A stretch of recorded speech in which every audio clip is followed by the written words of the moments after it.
Jóvenes, buenos días. Ya, comenzamos la clase, jóvenes, ¿ya? Vamos a comenzar. Entonces estamos ya en este número de clases. A ver, la vez pasada, la vez pasada quedó un problemita, ¿no? Que era solamente para resolverlo nosotros aquí. Era para resolverlo nosotros. Bien, faltaba la tablita. Aquí le estoy poniendo la tabla. Ya, le estoy poniendo aquí la tabla. Los coeficientes de la constante de Henry que están en estas unidades, ¿ya? 10 a la 2 atmósferas por cada X, ¿ya? Bien, entonces acá tienen ustedes en función de las temperaturas, desde 0 hasta 100 de temperaturas centígrados y diferentes sustancias, ¿ya? El sulfuro de hidrógeno, el CO2, el monóxido, ¿no? Y todos los compuestos que están acá, ¿ya? Bien.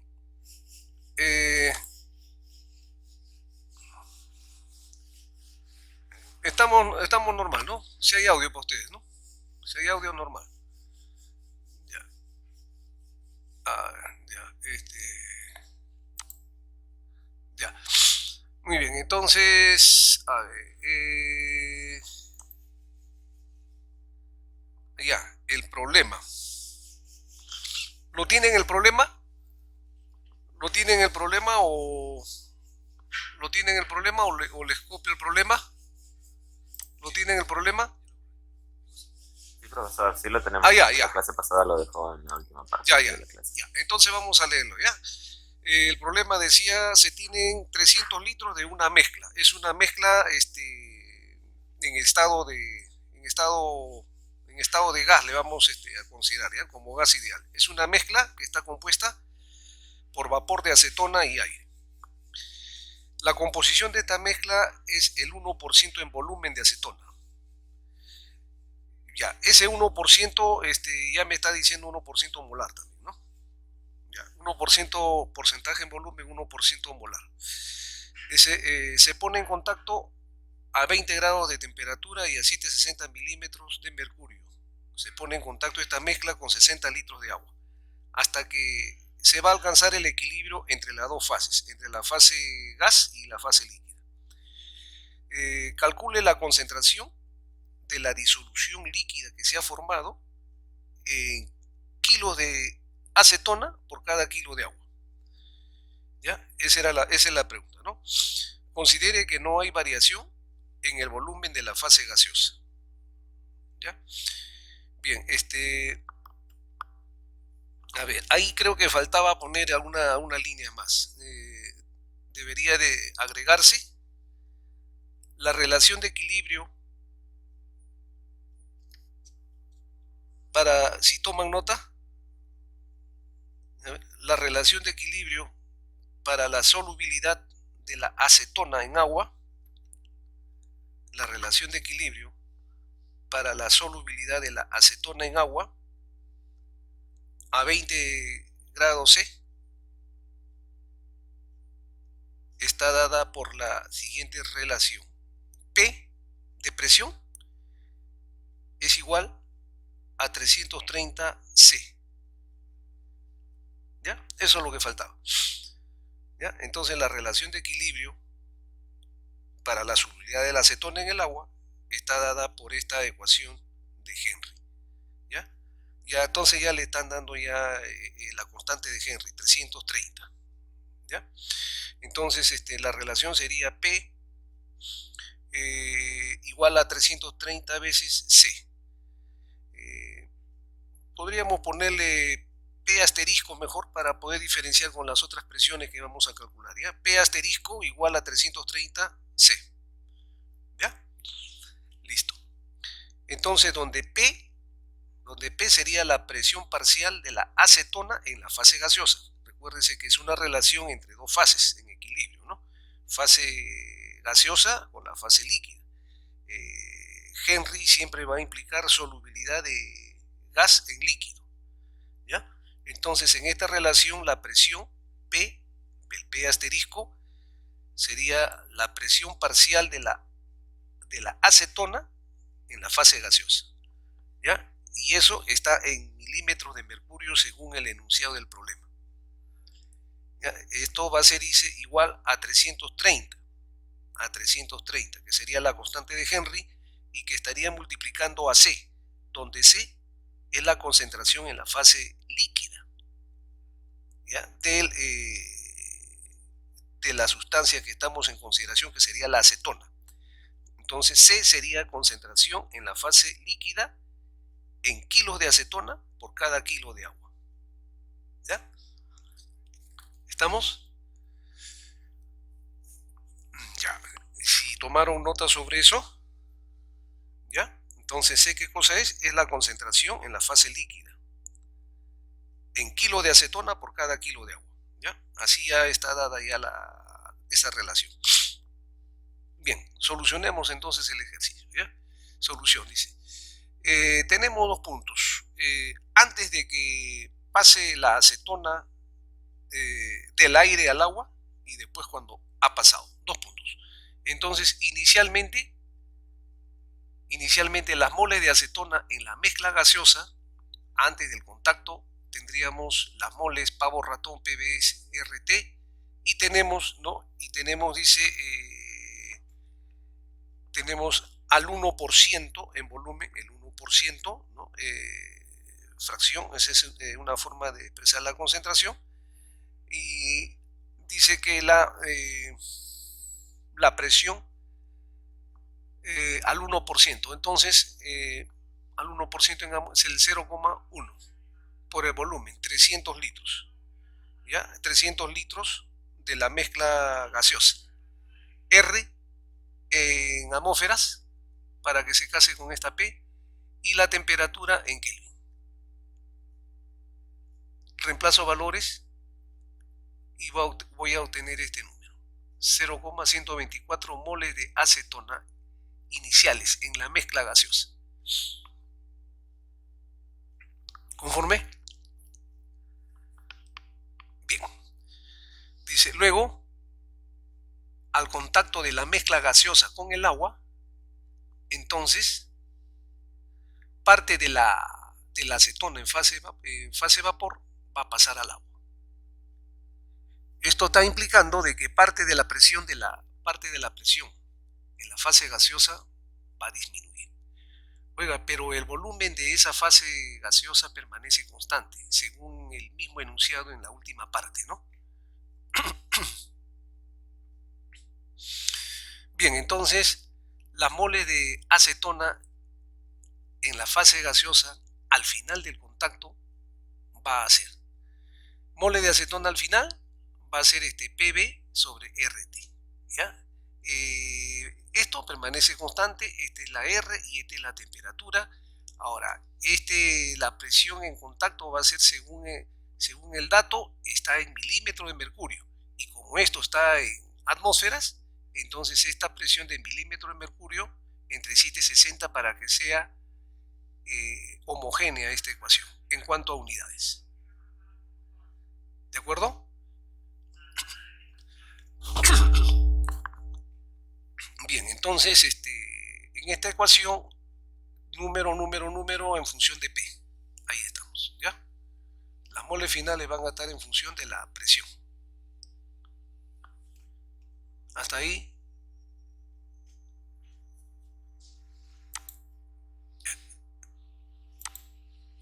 Ya. Entonces, ha habido una transferencia de moles de acetona del aire hacia el agua, ¿ya? Entonces, las moles de acetona que pasaron al agua va a ser la diferencia de las moles inicial menos final.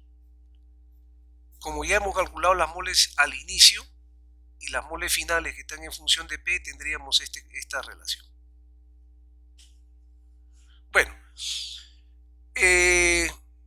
entonces los kilos de acetona que pasarán al agua van a obedecer a esta ecuación, ¿ya? A esta ecuación de la relación que teníamos. P es igual a 300 por C, ¿no es cierto? Bien, donde estamos diciendo que la acetona, recordando la fórmula de la acetona, CH3CO, CH3, peso molecular 58, ¿ya? Entonces esta diferencia son las moles que han pasado, ¿ya? Por el peso molecular en kilos por cada mol, ¿ya? Por la concentración que está en kilo de acetona por cada kilogramo de agua, pero la pregunta es por 60 kilos de agua. Kilo de agua, con kilos de agua se van, y entonces me estaría quedando los kilos de acetona. ¿Ya? Ahora, tenemos este valor de P, sustituyendo el valor de P. ¿Ya? Sustituyendo el valor de P. Aquí tenemos entonces dentro del paréntesis está P y tenemos acá 0,124 menos el numerito que está acá, ya, pero P vale 330 C de concentración. ¿Ya? Esa es la relación que me había faltado poner en la última clase, las dos últimas líneas que les he dictado. ¿Ya?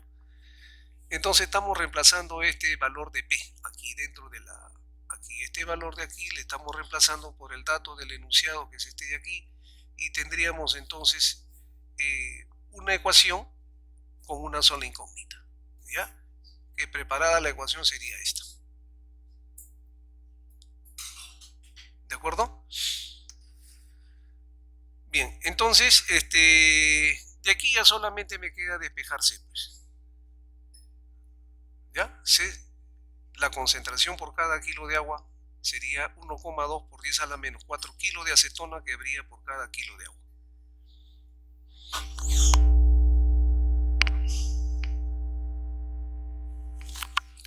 Bien, ¿preguntas ahí? Una consulta. Sí, sí. Cuando se habla de concentraciones, ¿no es soluto sobre mezcla o es soluto sobre solvente nada más? No, mire, el sí, problema había puesto soluto sobre mezcla de, ¿cómo se llama? De agua. Del agua con el acetona, ¿no? Con la acetona, sí. Ya, mire, se refiere específicamente a la constante, a la ecuación de Henry, ¿no? Porque, a ver, vamos a ver por partes. Una concentración se puede expresar de diferentes maneras, como fracción molar, como presión, como porcentaje de presión si fuese gases, fracciones X, la fracción molar, ¿no? La molaridad, ¿no? Se puede expresar de diferentes maneras. Bien, ahora, si se puede expresar de diferentes maneras, entonces la ecuación de Henry que me dice, relaciona el gas con el líquido, concentraciones en la fase gas con las concentraciones en la fase líquida, ¿ya? Entonces, la forma de expresar la constante K, en la ecuación de Henry, tiene que estar relacionando las dos concentraciones, las concentraciones de la fase gas con la fase líquida. De ahí me salen las unidades de K. ¿Ya? Ahí me salen las unidades de K. Por ejemplo, en estos casos que estamos viendo, la presión está en atmósferas. A ver, P en atmósferas sería igual a una constante por C. Si fuese por X, P igual a KX, X adimensional, entonces K debería tener las unidades de presión. ¿Ya? Ahora, pero si la ecuación fuese P igual a K por C, entonces K, las unidades de K van a ser las unidades que salga entre presión y concentración. ¿Ya? O sea, las unidades de concentración que usted me está preguntando puede tomar diferentes formas. ¿Ya? Y eso tiene que estar pues en el enunciado, o en todo caso se tiene que ¿cómo se llama? Se tiene que deducir de la ecuación cuáles serían las unidades. ¿Ya? En este caso, en el enunciado ya se le estaba diciendo donde C es la concentración en la fase líquida en kilo de acetona por cada kilo de agua. Es una manera también de expresar la concentración. ¿Ya? Bien. ¿Alguna otra inquietud, alguna otra pregunta? Entonces podemos avanzar, jóvenes, ¿ya? Bien, acá hay un par de ejercicios ya un poco más sencillos. Dice, determine la solubilidad, o sea, cuánto se disuelve la solubilidad molar del oxígeno en agua a una temperatura de 25 y a la presión parcial de 21 kilopascales. ¿Ya? Entonces, de tabla podemos sacar este dato, ¿ya? La constante del oxígeno que se solubiliza o se disuelve en este solvente agua a esta temperatura de 25. Nos están dando ya como dato 7,92 por 10 elevado a la cuarta kilogramos por cada mol. ¿Ya? Bien. Entonces, solubilidad del gas en el líquido. Me han dado Henry. Ecuación de Henry, general. La presión del gas, la concentración en la parte líquida, la constante de Henry. ¿Ya? Entonces me pide la solubilidad, o es otra forma de expresar la concentración, ¿no? Entonces aquí despejo C, sería P sobre K, la constante, ¿no? Y entonces tengo aquí los datos, reemplazo valores, ¿no? Y me está quedando entonces las unidades de, perdón, me está saliendo 2,9 por 10 a la menos 4 mol kilo. Mol kilo, ¿ya?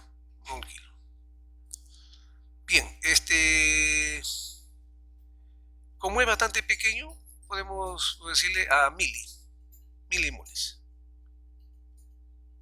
¿no? El factor de conversión 10 a la 3, ¿no? 10 a la 3. Bien, entonces esta sería la concentración. Para convertir este valor a la concentración molar, ¿no? O sea, por volumen, entonces vamos a considerar que y como es bastante lógico, ¿no? Como es una disolución diluida la que se ha formado, la cantidad de gas que se ha disuelto en la parte líquida es pequeñísima, es bastante diluida, entonces podemos asumir que la solución, ¿no? La solución diluida a esa temperatura es bastante aproximada, o por no decir igual, considerando solamente agua pura, a la misma temperatura, la densidad, ¿ya? Entonces vamos a asumir que la densidad de la solución diluida 25 va a ser lo mismo que la densidad del agua o disolvente puro a la temperatura de 25. Y esto lo podemos sacar de tablas, ¿no? Este dato, ¿ya? Entonces aquí ya por el factor de conversión, simplemente kilos acá kilos, y tendríamos milimoles por cada decímetro cúbico, o que sería milimolar, ¿no? Milimolar.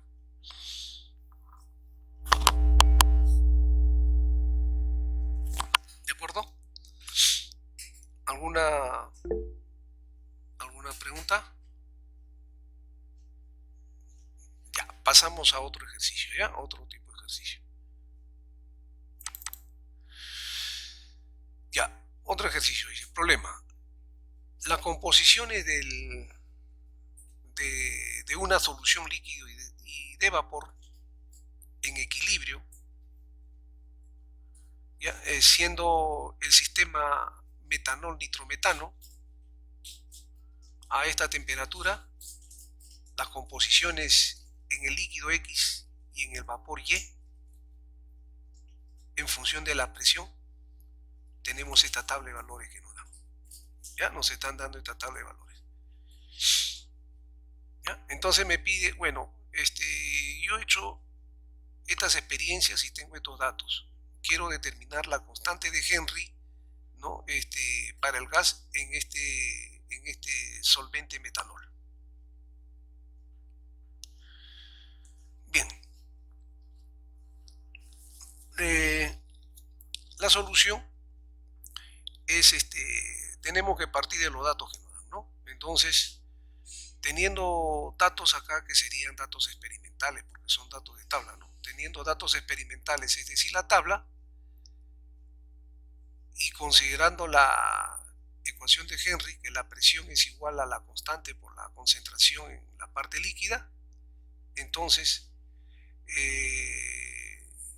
para calcular K, tenemos que utilizar los datos de tabla, entonces vamos a tener que graficar, pues, ¿no? Entonces, acá le estoy diciendo, vamos a obtener la constante de Henry para el soluto, gas, graficando P, la presión sobre X, ¿no? O sea, acá despejando, ¿ya? En la vertical frente a la horizontal X2, y cuando X tienda a 0, o sea lo más diluida o prácticamente 0. En ese momento, si nosotros graficamos, me va a salir prácticamente una recta y lo extrapolamos, ¿no? hasta cortar a la vertical, ¿ya? Y al cortar la vertical tendríamos pues esta relación de P sobre X, que sería la K. ¿Conforme? Entonces, con esta aclaración, ¿no? Con esta aclaración generamos esta tabla de valores, ¿ya? A la fracción X dividimos la presión entre X, ¿ya? Y generamos una tabla de valores. Bien, generado esa tabla de valores, entonces en el plano cartesiano, en la vertical, P2 sobre X2 frente a la horizontal X2, ubicamos los puntos, unimos los puntos y lo proyectamos hasta cortar al eje vertical, y leemos el valor que le corresponde en el eje vertical, ¿ya? Entonces aquí le estoy poniendo, extrapolando, vamos a encontrar que la constante K2, es decir, para la fase de vapor en ese líquido, va a ser igual a 107 kilopascales. ¿Ok?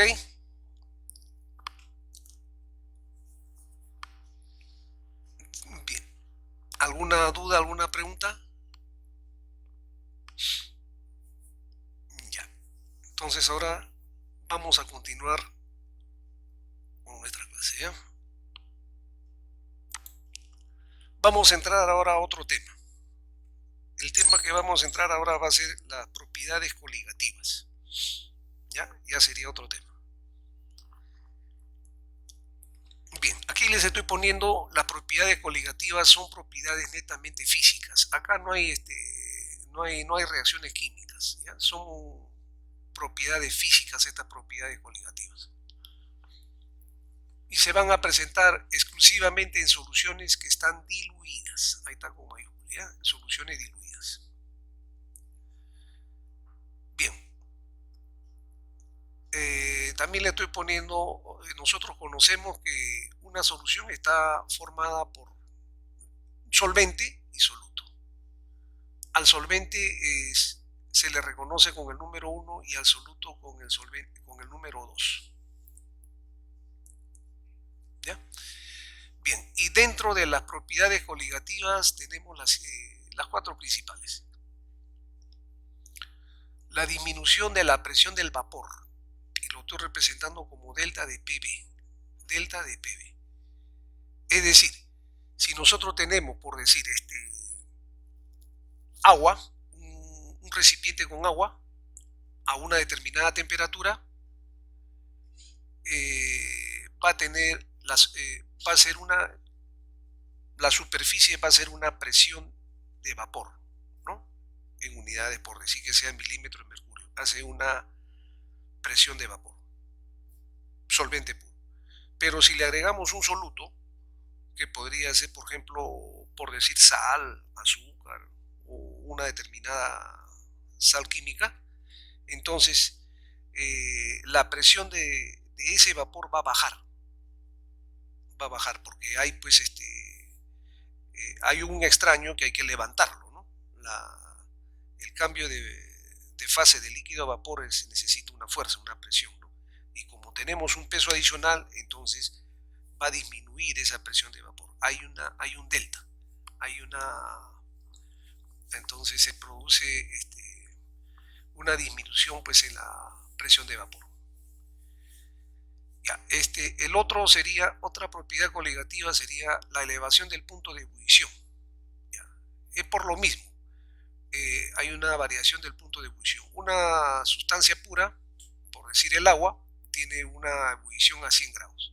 Pero si le agregamos, por decir algo que sea más grosero, arena, ya no va a ebullir a los 100 grados a presión de una atmósfera, sino para ebullir va a necesitar mayor temperatura. Entonces va a haber una elevación en el punto de ebullición. Un delta de T de ebullición. Y en sentido contrario sucede lo mismo. Va a producirse una disminución en el punto de congelación. ¿Ya? Un delta de T de congelación. Si antes se congelaba el agua pura a 0 grados a una atmósfera, cuando se le echa un soluto no se va a congelar a 0, sino va a haber unos pequeños grados menos, negativo, va a salir la temperatura, ¿no? En centígrados, por decir, en temperaturas relativas. ¿Ya? Y después tenemos la otra propiedad coligativa, la presión osmótica, que lo representamos con P. ¿Ya? La presión osmótica. En verdad, esta es una presión hidrostática. ¿Ya? Bueno, vamos a desarrollar uno por uno de cada ellos. Bien, vamos a comenzar entonces con la elevación del punto de ebullición.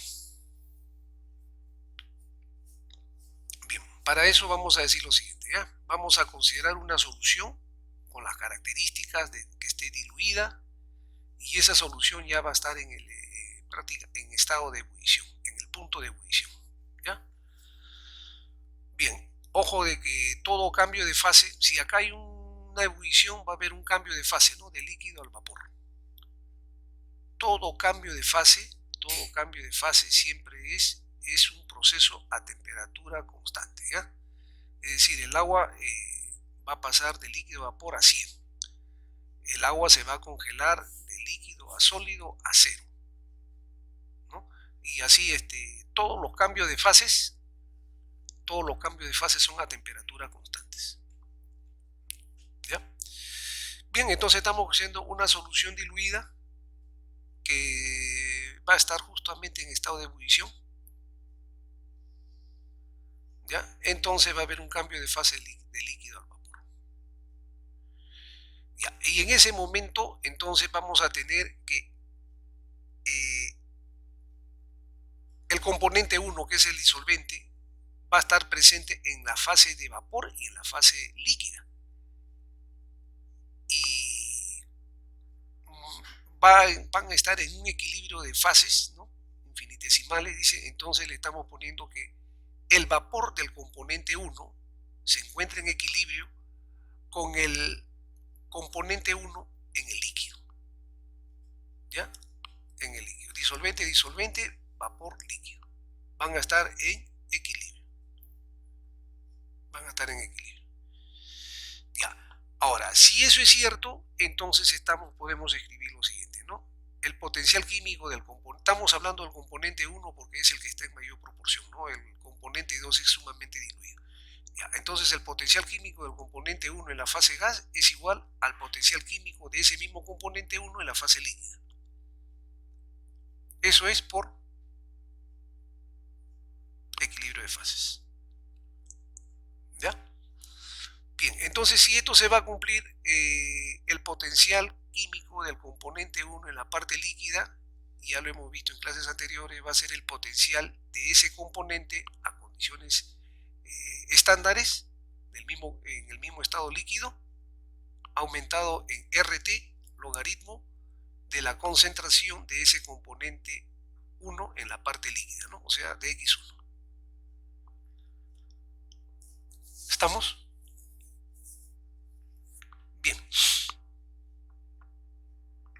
Entonces, vamos a hacer lo siguiente, ¿ya? El potencial químico 1, de aquí me faltó el cerito acá, ya, acá me faltó el cerito.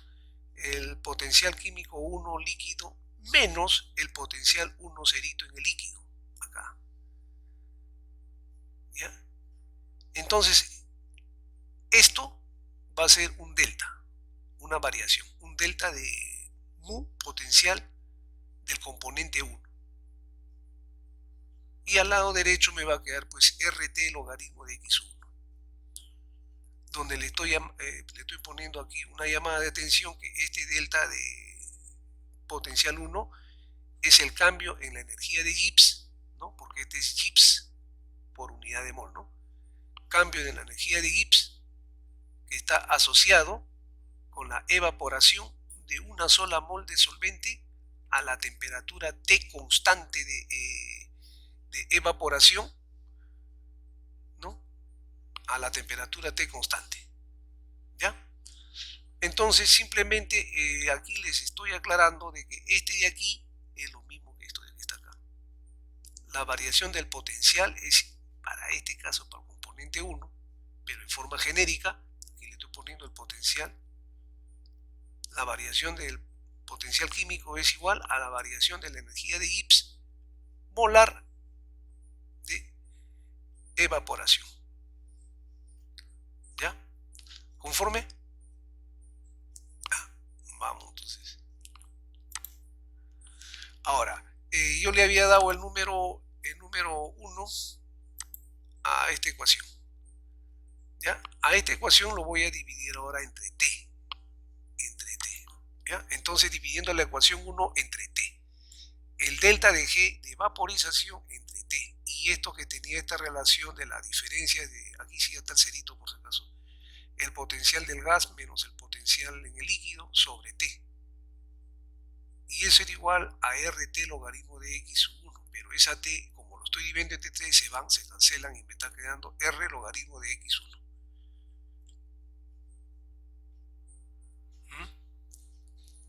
Bien, entonces tendría ya esta nueva expresión. Ahora, por la ecuación de Gibbs-Helmholtz, me dice que la variación de este paréntesis, la variación de delta de G entre T, la variación de todo esto con respecto a T es igual a menos la variación de la entalpía entre la temperatura al cuadrado. Esto, la ecuación de Gibbs, es si es proceso a presión constante. ¿Ya? Muy bien, si esta es la ecuación de Gibbs, entonces aplicándolo a nuestro caso, era entonces aquí el delta de G rayita, que este es el mu, ¿no? Este es el mu. G rayita es mu, ¿no? Variación con respecto a T va a ser menos el delta de H, en este caso va a ser de la vaporización, y el T se mantiene, ¿no? Y esto estábamos diciendo de que va a ser R logaritmo de la fracción entre todo entre T. ¿Ya? Como estamos hablando de diferenciales, aquí le ponemos diferencial. ¿Conforme? Tendría entonces otra ecuación, la ecuación 2.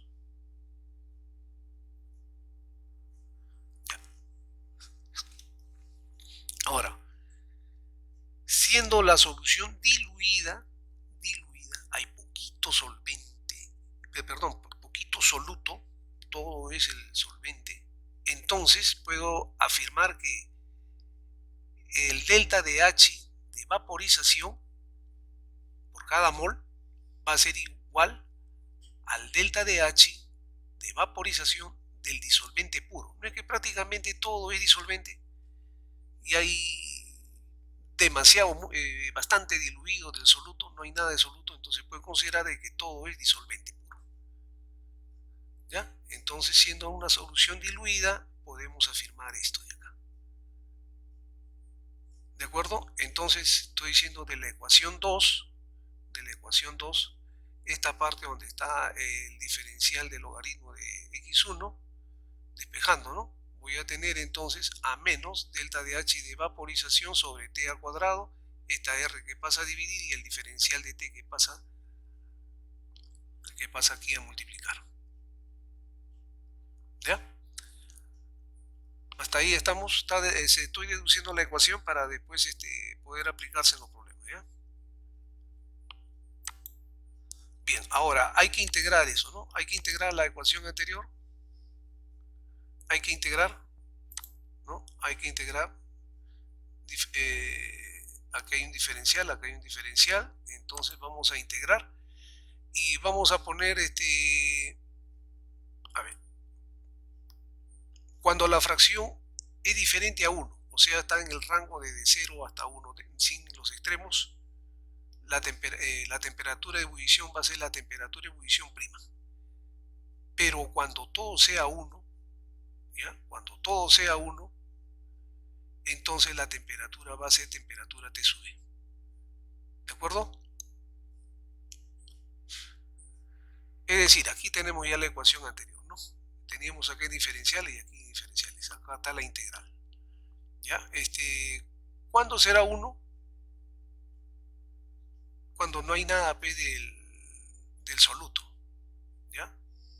Todo sería el solvente. Temperatura de ebullición del solvente. Y cuando hay una determinada concentración, otra temperatura diferente de ebullición prima. ¿Ya? Ahí están las correspondencias entre los límites. Integrando la integral del diferencial, entonces me queda el paréntesis. ¿Ya? Integrando este va a ser constante y este es constante, me está quedando, ¿no? La integral del diferencial de t sobre t al cuadrado. Estas son integrando las inversas y me sale esta ecuación.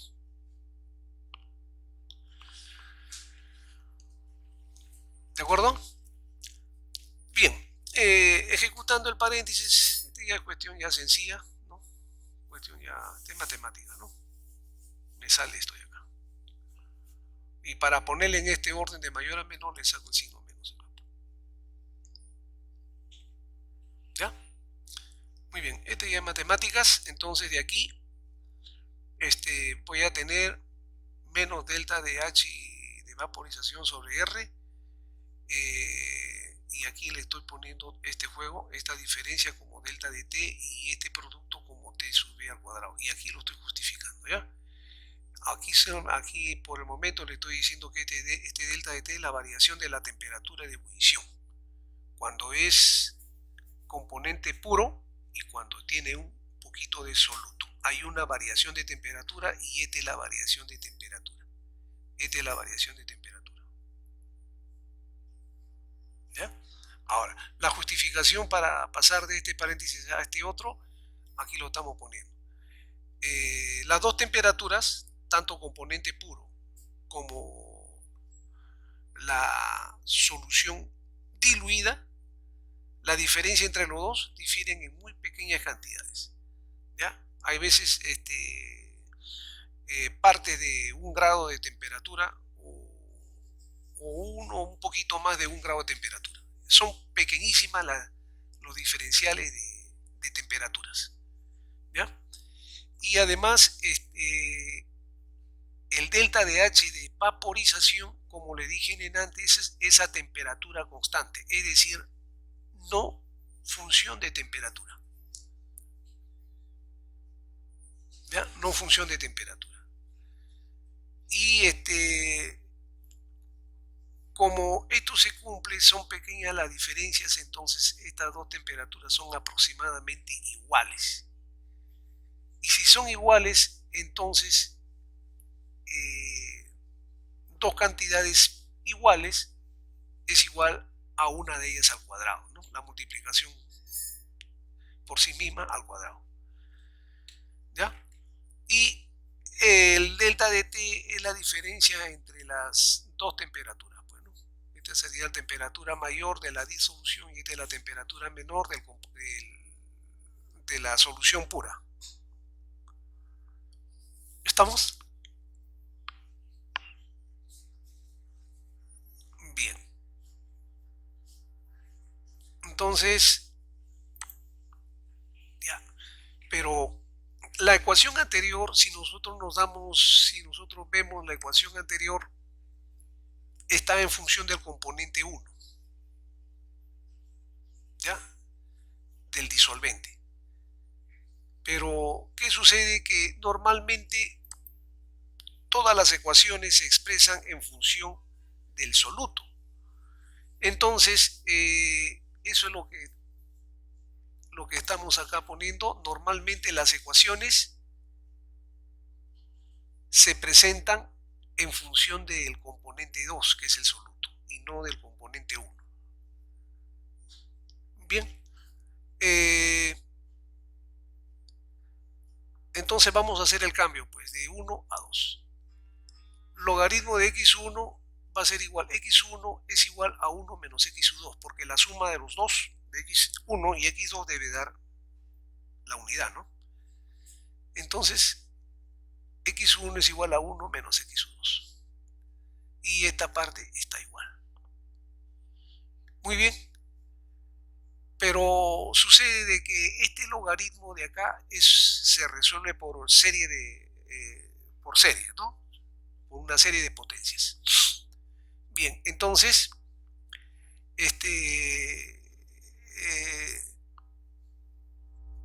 lo podemos visualizar esto así de forma rápida y general. Logaritmo de 1, 0. Menos el logaritmo de x2, ¿no? Entonces esto sería igual a menos x2.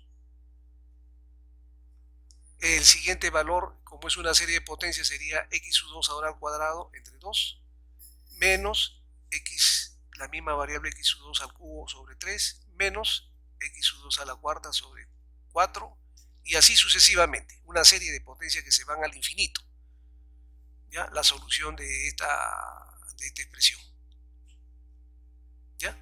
Pero como estamos diciendo de que x2 es la fracción del soluto y es diluida y es pequeñita, entonces si ese pequeñito lo elevamos al cuadrado, va a ser más pequeño.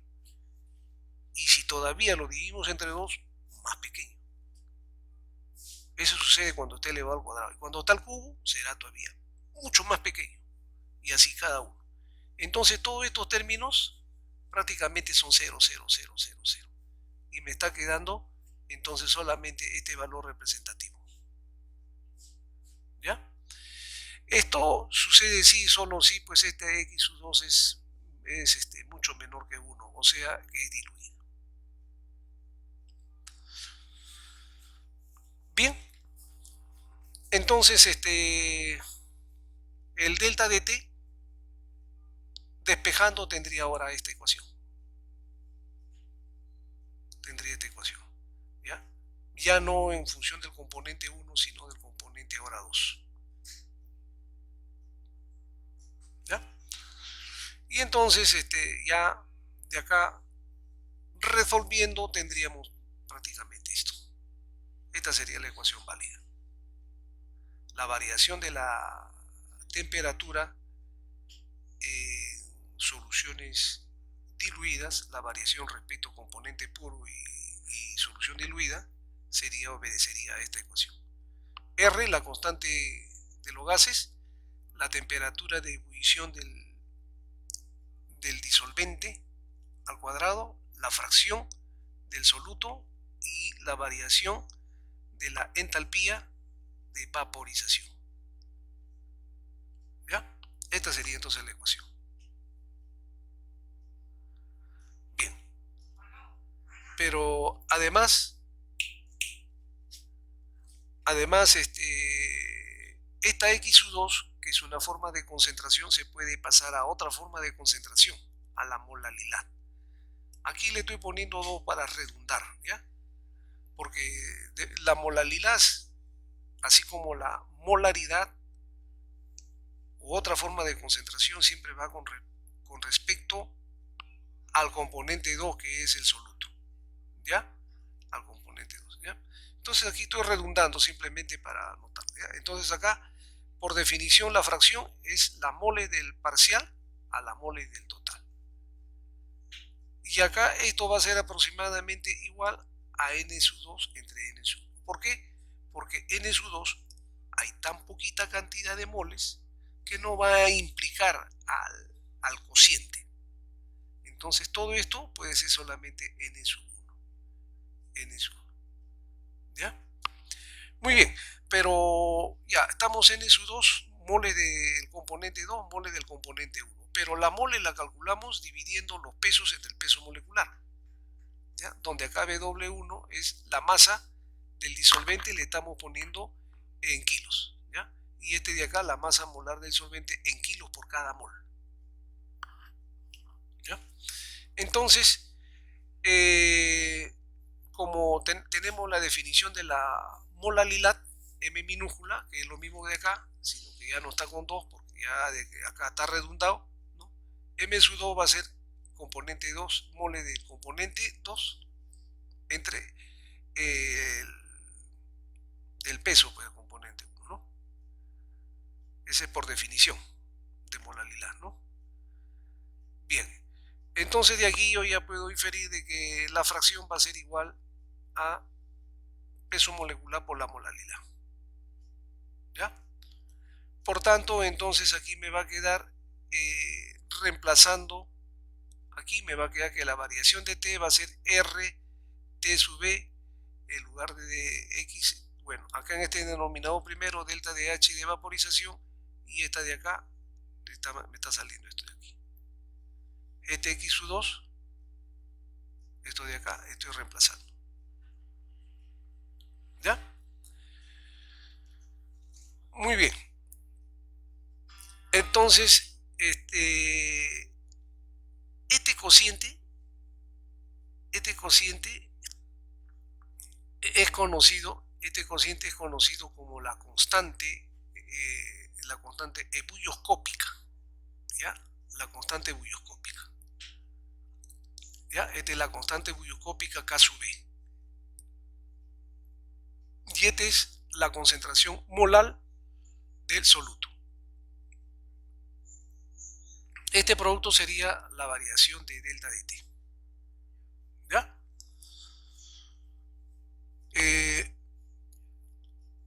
Ahora, la otra propiedad coligativa es el descenso del punto de congelación. El descenso del punto de congelación tiene el mismo tratamiento matemático, ¿ya? Solamente que ya no va a ser de vaporización, sino de solidificación o condensación, ¿ya? Entonces, va a ser lo mismo, ¿ya? Que no simplemente que acá no va a ser la temperatura de ebullición, sino la temperatura de congelación, ¿ya? Y aquí sería el delta de H no de vaporización, sino de congelación, ¿ya? Y todo esto, si consideramos de congelación, va a ser entonces la constante crioscópica o de condensación, multiplicado por esta concentración del componente 2, el delta de T. ¿Ya? Hasta ahí, jóvenes. ¿Alguna pregunta? ¿Alguna pregunta? Ya. Ahora, ahora nos tocaría hacer problemas de esto y después tendríamos que ver, bueno, presión de vapor. Presión de vapor ya la hemos visto también cuando hemos hecho equilibrio líquido-vapor para hacer destilación, pero lo podemos ver así en forma sucinta, en forma sencilla, ¿ya? ¿Cómo es la caída de presión? ¿Se recuerdan? La caída de presión va a ser igual, la caída de presión en el solvente va a ser igual a la presión del solvente puro, ¿no? Multiplicada por la fracción molar de ese componente, ¿no? Y como la fracción es menor que 1, al multiplicarlo por la presión componente puro, lo baja. Esa es la caída de presión, ¿ya? ¿Cierto? Eso nos recordamos, ¿ya? Entonces, estaríamos viendo aquí las propiedades coligativas tanto para la ebullición como para la congelación. ¿Ya? Y estaríamos viendo ahora la otra propiedad coligativa, que sería la presión osmótica. Después, práctica dirigida de todas las coligativas sería, y de Henry. Por ahí podemos dar ya una práctica, la segunda práctica calificada, para que no sea pesado. ¿De acuerdo? De acuerdo, profesor. Sí, sí. Una consulta respecto a lo que es el tema del trabajo. Ya. ¿Hasta cuándo es el plazo para mandar el trabajo? Ya, Y si tendría que mandar el Word, y el PPT, o solamente el PPT sería seguido en la exposición. Ya, mire, a ver, fecha de entrega, estamos quedando que sea antes, podría ser, a ver, por supuesto tiene que ser antes del examen final, ¿no? Antes del examen final, porque el hecho de corregir el examen final es un dolor de cabeza para todos los profesores, es bien tedioso. Entonces tiene que ser antes para poder calificar y ya tenerlo a la mano. Una vez que tienen ya prácticamente todas sus notas, faltaría solamente el final y el sustitutorio, ¿no? Bien, entonces tiene que ser la entrega de ese trabajo antes, sería hasta 2 semanas antes del examen final, ¿ya? Hasta 2 semanas antes del examen final, ¿ya? Ahora, ya más o menos les había dicho en qué consistía el trabajo, ¿no? Los temas que podrían ser, tiene que ser un tema que esté relacionado a la carrera. La intención de esto, como les decía y les repito nuevamente, es que se formen ustedes en hacer tesis. El tesis es una forma de hacer investigación, pero para hacer investigación se necesita de que estemos con bastante conocimiento sobre el tema. Antes de investigar debemos conocer el tema, ¿no? Entonces, un primer nivel de investigación es la monografía. Y la monografía prácticamente es revisar toda la literatura respecto al problema que queremos enfocar. Ahora, la revisión o la presentación de la monografía no quiere decir de que es copiar y pegar y presentar el trabajo, no, sino que la monografía quiere decir de que yo voy a revisar toda la literatura correspondiente al problema que quiero investigar, ¿no? Y debo yo describir lo que he entendido, ¿ya? Es decir, si yo leo una hoja, lo puedo resumir en 2 líneas, con mis propias palabras, con mis propios conceptos, ¿ya? Y esas 2 líneas a la que yo digo, ¿no? Estoy diciendo que he entendido. ¿Y he entendido de dónde? He entendido de este libro, de esta página. O sea, eso se llama los referenciales, ¿ya? O el aspecto bibliográfico.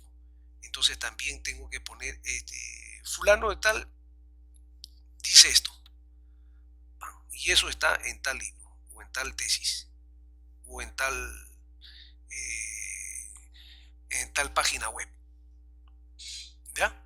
Entonces, la monografía se va a entregar unas 2 semanas antes. Lo que vamos a hacer, para que ustedes simplemente hagan la exposición del PPT, ¿ya? Para que hagan la exposición. En la exposición del PPT, lógicamente, no se va a pasar pues una 20, 30, 40 pistas, ¿no? Sino en forma sumillada que indique que ustedes han leído y han comprendido el tema. No se trata de profundizar, hacer investigación, sino se trata de demostrar que he leído tal o cual artículo o tema, ¿ya? Ahora, el formato para presentación, hay un formato que ustedes también lo pueden ver, pueden entrar ustedes a la página web para ver el formato de las partes que debe tener una monografía, ¿no? Dentro de ellos está la introducción y el resumen. Son básicos la introducción. Con la introducción prácticamente se lee todo el trabajo. ¿Qué cosa es la introducción a un trabajo? La introducción máximo debe de ser de una hoja, pues, ¿no? Y en la introducción debe de estar, es como un vendedor que va a ofrecer su producto, ¿ya? Entonces, en la introducción yo tengo que conocer el tema, lo que se ha visto, quiénes han estudiado y a qué conclusión. ¿Ya? ¿A qué conclusión llega? Esa es la introducción. O sea, es una manera de vender el producto. Yo leo la introducción, me interesa, así esto está interesante. Dicen, bueno, si es interesante, entonces voy a ponerme a leer el trabajo. Pues. Pero si la introducción no me sabe ofertar el producto, entonces prácticamente ese trabajo no tiene valor, ¿no? Ahora, las partes de la monografía con mayor detalle lo pueden encontrar ustedes entrando a la web, ¿ya? Pero de hecho, pues no, la carátula, ahí puede haber o no puede haber dedicatorias. En una monografía no se pone, no es fundamental poner dedicatorias como es en un trabajo de investigación, ¿ya? La carátula, que lógicamente es la presentación del trabajo, ¿no? Es la presentación visual sin leer, ¿no? Es la presentación visual, ¿no? Ya ustedes ya están en la mitad de la carrera, ustedes saben cómo presentar un trabajo, ¿no? Primeramente el logo de la institución en donde estamos, ¿no? El logo, Universidad Nacional del Callao, la facultad, los logos correspondientes, ¿no? Por orden de jerarquía, ¿no? De mayor a menor, ¿no? Entonces, ahí tienen que estar también sus nombres, ¿no? Sus nombres, perdón, antes el tema, sus nombres, ¿no? ¿Dónde lo estamos haciendo? Estamos en Trujillo, estamos en el Cusco, estamos en Ayacucho, en Iquitos, ¿no? Lima, o Callao, Callao, Perú, provincia constitucional, ¿no? Es una provincia el Callao. Bien, Referente a los temas, ya. usted había dicho que era al comienzo, que era sobre el medio ambiente, o sobre la producción de vacunas contra el COVID-19. ¿Va a cambiar eso? No, está bien. Mire, yo le estaba sugiriendo eso, como temas ahorita de actualidad, ¿no? Como tema de actualidad, por ejemplo, todo está relacionado ahorita con el medio ambiente y la mayoría de los ingenieros químicos están migrando hacia el medio ambiente. Un ingeniero ambiental, si no conoce lo que conoce el ingeniero químico, está perdido, porque prácticamente el ambientalista es un remedio, es una calca del ingeniero químico, ¿no? Por lo mismo que recién ha aparecido el ingeniero ambientalista, ¿no? El ingeniero ambientalista recién aparecido. Entonces, ahorita hay bastante campo para los ambientalistas, ¿ya? Entonces los químicos están tirando hacia ahí. Entonces yo les sugería que podría ser un tema ambiental, ¿no? Como es el caso, por ejemplo, la contaminación, ¿no? Por los diferentes medios. Uno de los casos es la basura, que hay un gran potencial ahí energético en la basura, ¿no? En la basura hay un gran potencial energético. Inclusive aquí en el Callao hay un empresario con el recojo de basura que, bueno, ya es empresario, pues, ¿no? Ya ha hecho bastante dinero, tiene bastantes unidades simplemente con la basura, ¿ya? Ese tema es bastante actual, interesante para que ustedes vean. Y el otro tema también de actualidad es el coronavirus, ¿no? Ya hay formas, digamos, hay vacunas, hay formas de enfrentar esto. Eso ya está estudiado, ¿no? tanto es así de que cuando convocaron a un concurso, ¿no? Por Concitec, ¿no? Y en todos los países, en el caso del Perú también se presentaron bastantes trabajos acá nacionales, ¿no? Y hay formas, hay bastante bibliografía sobre eso, el enfoque. La situación es que no se conoce la tecnología de producción, ese es diferente, ¿no? Por ejemplo, lo que le quiero decir, por ejemplo, a ver, nosotros vamos a estudiar en procesos, por decir, la fabricación del sulfúrico, por ejemplo, o la producción, a ver, algo más sencillo de la fabricación de pinturas, por ejemplo, ya. Están en los libros, hay un recetario, pero de la receta a llevarlo al hecho hay una diferencia. Entonces ahí interviene pues la experiencia y la tecnología, ¿no? Por ejemplo,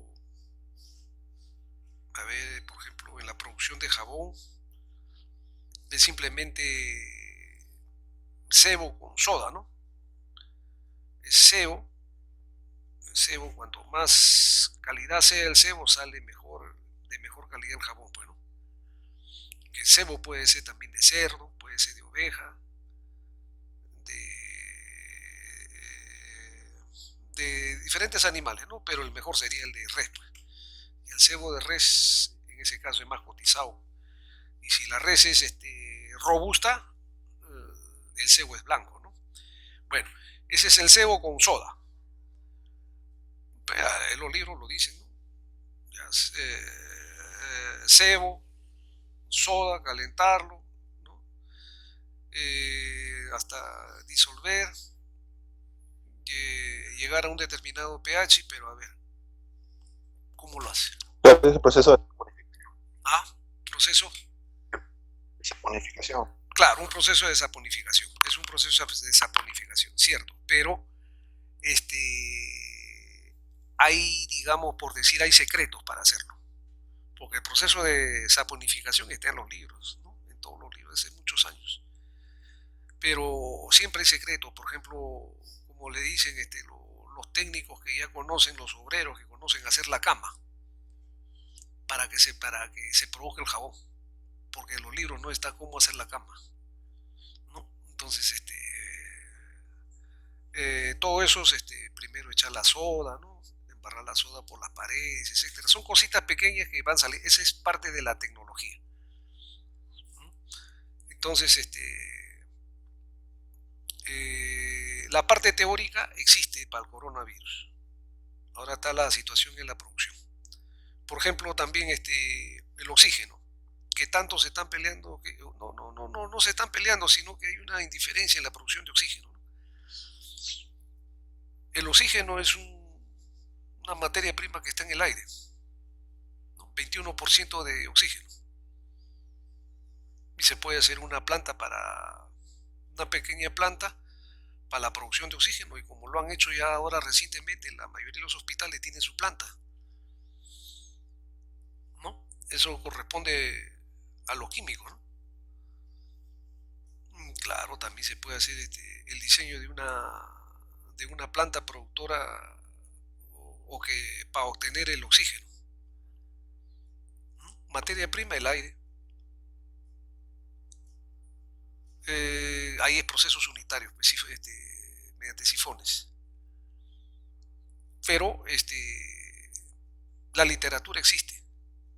Ahora, que la literatura usted lo lleve a la práctica, eso es otra cosa. Esa es otra cosa, ¿ya? Entonces los temas, yo les estaba haciendo la sugerencia de que sean medio ambiente, dentro de ello podría ser el coronavirus, ¿no? Podría ser el reciclaje, podría ser producción de, por ejemplo, de Profesor, oxígeno. Sí, lo que mencionó, sí, escucho. lo que mencionó hace un momento se refería más o menos como que a maquinarias y los elementos que se están utilizando, ¿no? Para la producción. No, mire, vamos a suponer que agarremos un tema. Pintura, por ejemplo. Vamos a suponer, ¿ya? Entonces, en profundidad no, sino el concepto que ustedes tengan, clases, tipo de pintura, qué se necesita, quiénes venden, claro, maquinarias, qué maquinaria debo tener, ¿cómo se llama? En este caso, ¿cómo se llama? En pinturas, un molino para los pigmentos, porque si el pigmento sale grueso, la pintura no sale bien pues, la pintura, ¿no? Entonces, los pigmentos, el molino de los pigmentos, ¿no? Los materiales, los tipos de materiales, por ejemplo, ahí entran resinas, ¿no? Los tipos de resinas, hay diferentes tipos de resinas, ¿no? Entonces, lo mismo que si fuese para el oxígeno, en ese caso sería los equipos que entrarían, ¿no? Los equipos y quienes proveen, porque todo está en la web, ¿no? Yo necesito, por decir por decir algo, ¿no? Una máquina, un molino, por ejemplo. Sale cualquier cantidad, ¿no? Entonces, tipo de molino, por ejemplo, ¿no? O sea, lo que se quiere de que ustedes tengan mayor conocimiento poco a poco sobre el tema que posiblemente se profundicen en la tesis. ¿Ya? Eso es el mayor conocimiento teórico, porque ustedes no van a desarrollar cálculos, nada de esas cosas. No se les está pidiendo cálculos. ¿Ya? Porque no es tesis el curso, ¿no? Ni tampoco es operaciones o procesos unitarios, ¿no? ¿Ya? ¿Ok? Profesor, Sí, profesor, una pregunta. te escucho. Sobre las personas que ya han convalidado el trabajo, Ah, ya. solamente entregarían PPT. Sí, pues ya lo tienen el trabajo. El delegado, por favor, me hace la lista de ellos y me lo envía. Ya, los que ya han llevado el trabajo, los que ya han hecho el trabajo el semestre anterior, apúntense con el delegado y ponen su tema también, ¿ya? Ponen su nombre completo, su código y el tema. ¿Ya? Bien. ¿Alguna otra pregunta? Profesor, disculpe, la nota de la primera práctica y esta Ya, cosa sí, eso, sí, yo lo tengo, sí, porque me dijeron ya. de que eso se puede subir después. Como hemos andado Ya. con el apuro de la corrección del examen, ¿ya? Eso se puede subir, me dice, no hay problema, ¿ya? Bien, jóvenes. Entonces, creo que... Sí, dígame, le escucho. Y sobre los temas, de repente por ahí si es que se llega a repetir o cada uno tiene que ser uno diferente. Miren, los temas, así sea el mismo tema, no debe ser igual, pues, ¿no? O sea, no debe ser copia de uno del otro, no debe ser copia y pega cambiándole de nombre solamente, ¿no? No, Porque me refiero a que, por ejemplo, de repente, claro, por ejemplo, ahorita, como está de moda el COVID, claro, de repente dos personas, claro, dos grupos pueden hacer, sí, pero la forma de interpretar o la forma de expresarlo va a ser diferente de cada uno, ¿no? Es como por decir, ¿no? Usted cómo aprecia, por ejemplo, un producto, usted aprecia un producto de una manera y otro aprecia de otra manera, y cada uno lo expresa, qué es lo que está apreciando del producto, ¿ya? Porque si no, pues tendríamos que tener, cuantísimos temas, ¿no? Se pueden haber los mismos temas, pero el enfoque o la conceptualización o la forma de expresarlo tiene que ser diferente. ¿Ya? Ya, profe, gracias. Ya. Ahí quedamos entonces, jóvenes. ¿Ya? Muy bien, jóvenes.